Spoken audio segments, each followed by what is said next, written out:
आता मी तरी काय सांगू तुम्हाला. आपली मुलं कितीही मोठी झाली तरी आपण त्यांच्या चुका पोटात घालतोच. आमचा अभिराम इतका हट्टी आहे, कडक शिस्तीचा आहे, एकदम परफेक्शनिस्ट. एक वस्तू त्याला इकडची तिकडे झालेली चालत नाही. एखादी गोष्ट त्याच्या मनाविरुद्ध घडली की झालं, घेतलं डोक्यावरती पूर्ण घर. मीही त्याची आई आहे. थोडी मी देखील हट्टी आहे. पण चुकते कधीतरी मी एक पालक म्हणून.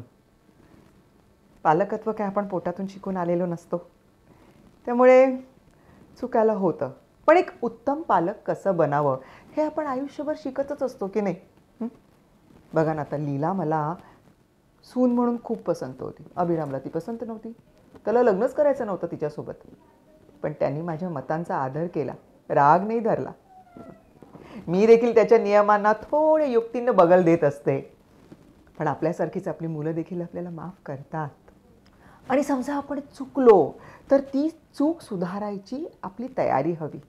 अहो, यातच असते पालक आणि मुलांमधील अतूट नात्यांची हमी.